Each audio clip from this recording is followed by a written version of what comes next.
Alhamdulillah, alhamdulillahilladzi an'ama alaina bi ni'matil iman wal islam. Wassalatu wassalamu ala asyrafil anam Sayyidina Muhammadi wa ala alihi wa ashabihi masabihil ummati fil zalam. Ashhadu an la ilaha illallah wahdahu la syarika lah wa ashhadu anna Muhammadan abduhu wa rasuluh. Allahumma salli wa sallim wa barik ala Sayyidina Muhammad wa ala alihi wa ashabihi ajma'in. Amma ba'du fa ya ibadallah, usikum wa iyaya bitaqwallahi wa ta'atih, faqad fazal muttaqun. Wa qala Allah ta'ala fil Qur'anil Karim, wa biqaulihi yahtadil muhtadun. Bismillahirrahmanirrahim. Inna a'tainakal kautsar fasalli li rabbika wanhar, inna syani'aka huwal abtar. Shadaqallahul azim. Dengan nama Allah yang Maha Pengasih lagi Maha Penyayang, sungguhnya kami telah memberikan kepada engkau nikmat yang banyak. Maka oleh sebab itu dirikanlah salat karena Tuhan engkau dan berkorbanlah. Sesungguhnya orang yang membenci engkau, dialah yang akan terputus dari rahmatnya Allah. Shadaqallahul azim. Kaum muslimin sidang Jumat rahimakumullah. Pertama dan utama sekali, marilah kita sama-sama memanjatkan puji dan syukur kita kehadiran Allah Subhanahu wa taala. Alhamdulillah, Allah masih memberikan kesehatan, kesempatan dan kekuatan kepada kita. Sebahagian saudara-saudara kita terbaring di rumah sakit, mungkin juga di rumah sendiri. Mereka juga ingin bersama-sama dengan kita mengerjakan salat Jumat ini. Oleh sebab itu, marilah kita syukuri nikmat ini dengan mengerjakan apa yang diperintahkan oleh Allah dan meninggalkan apa yang dilarang di dalam syariat agama kita. Kemudian salawat beserta salam kepada junjungan besar kita Nabi Muhammad sallallahu alaihi wasallam. Kaum muslimin sedang Jumat rahimakumullah. Tidak berapa lama lagi kita akan memasuki bulan Zulhijjah. Pada tanggal 10 Zulhijjah kembali kita akan mengerjakan insyaallah salat hari raya Idul Adha. Di dalam syariat agama kita ada 2 hari raya. Pertama adalah hari raya Idul Adha dan yang kedua adalah hari raya Idul Fitri. Mudah-mudahan kita selalu diberi kesempatan kesehatan, kemudian juga bisa kita mengerjakan syariat agama kita pada tanggal 10 Zulhijjah itu, ialah mengerjakan salat 2 hari raya Idul Adha. Kaum muslimin sedang Jumat rahimakumullah.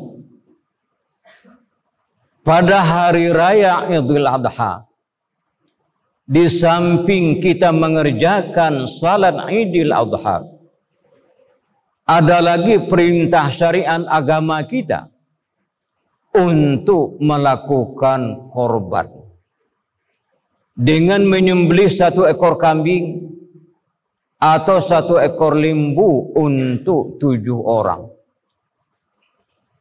Inilah syariat agama kita mengatur bahwa setelah selesainya kita mengerjakan salat Idul Adha, maka kita diperintahkan untuk melakukan korban ini.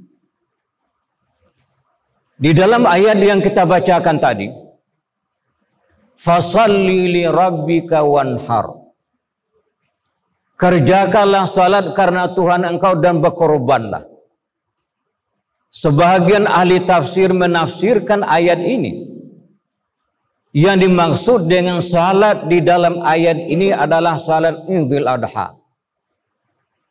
Kemudian adalah setelah itu perintah untuk melakukan korban.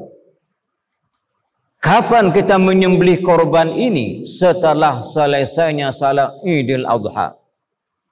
Kemudian 3 hari tasyrik ke belakangnya, tanggal 11, 12, dan 13 Zulhijjah. Inilah waktu kita untuk menyembelih korban itu. Hukum tentang korban ini memang diperselisihkan oleh para ulama. Ada yang mengatakan bahwa hukumnya itu adalah wajib. Di dalam ayat yang kita bacakan tadi, Allah Subhanahu wa taala memerintahkan untuk melakukan korban itu wanhar. Di dalam kaidah bahasa Arab itu adalah sigatnya fi'il amar.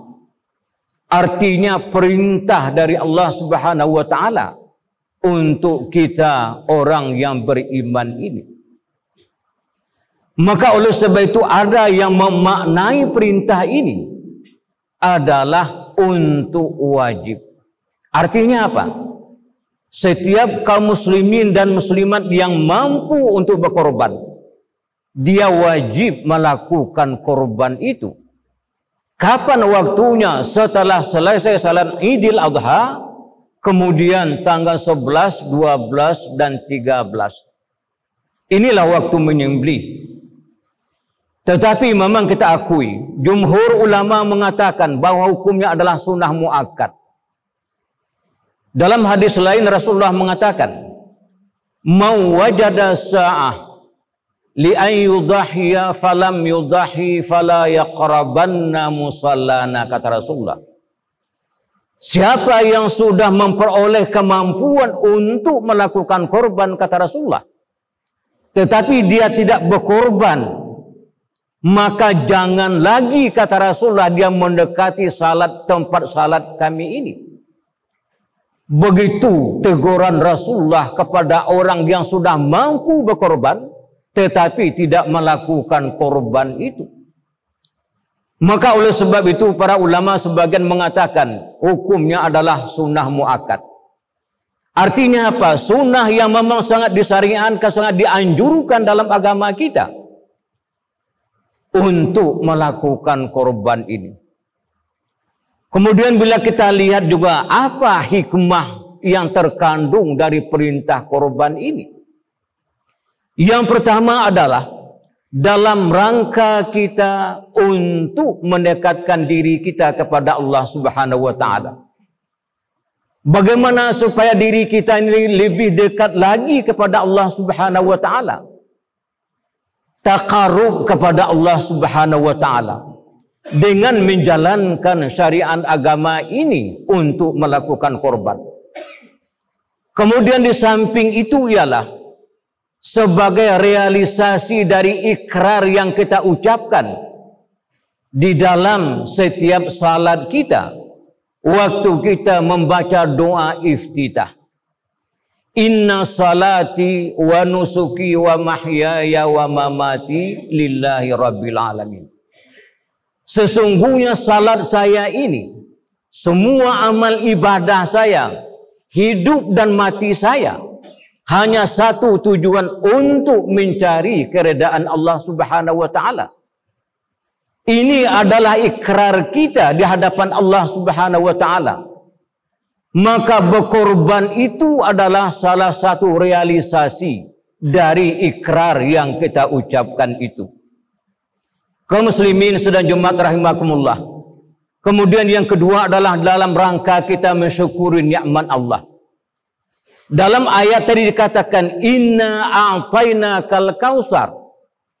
Kami, kata Allah, telah memberikan kepada engkau nikmat yang begitu banyak. Kerjakanlah salat dan berkorbanlah. Artinya apa?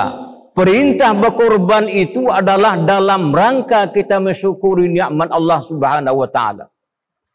Allah telah menjanjikan orang yang pandai bersyukur itu, la in syakartum la azidannakum. Kalau kamu pandai bersyukur, kata Allah, Allah berjanji akan menambah nikmat itu kepada orang yang bersyukur itu. Kemudian di samping itu tentu, di samping hubungan kita dengan Allah, sekaligus adalah hubungan kita dengan manusia. Daging korban kita itu hanya boleh untuk kita makan keluarga kita, tidak boleh lebih dari sepertiga. Artinya apa? Sebahagian besar kita berikan kepada saudara-saudara kita. Malah di dalam syariat agama kita, andai kata tetangga kita orang yang non-muslim, maka dalam syariat agama kita, mereka juga boleh menerima daging korban kita itu. Inilah ajaran Islam. Bukan hanya memperhatikan kehidupan di dalam permasyarakat orang Islam saja, tidak. Tapi juga saudara-saudara kita yang lain juga diperhatikan dalam kita bermasyarakat ini. Kaum muslimin sedang jemaat rahimakumullah. Oleh sebab itu marilah dengan adanya kesempatan, mudah-mudahan nanti Allah memberikan kesempatan kepada kita.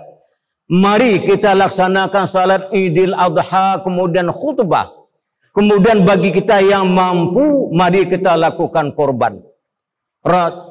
Untuk hari raya tahun-tahun yang akan datang.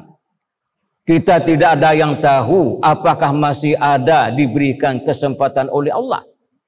Maka oleh sebab itu untuk akhirat kita, jangan kita tunda-tunda. Wa'mal li akhiratika ka'annaka tamutu ghada. Untuk akhirat engkau jangan ditunda-tunda. Mungkin hari ini terakhir kita hidup di dunia ini. Artinya apa? Selagi ada kesempatan melakukan kebaikan, melakukan syariat agama kita, beribadah kita, jangan ditunda-tunda, kerjakan sebaik-baiknya. Mungkin saja itu yang terakhir dalam kehidupan kita. Fa'tabiru ya ulil absar la'allakum turhamun.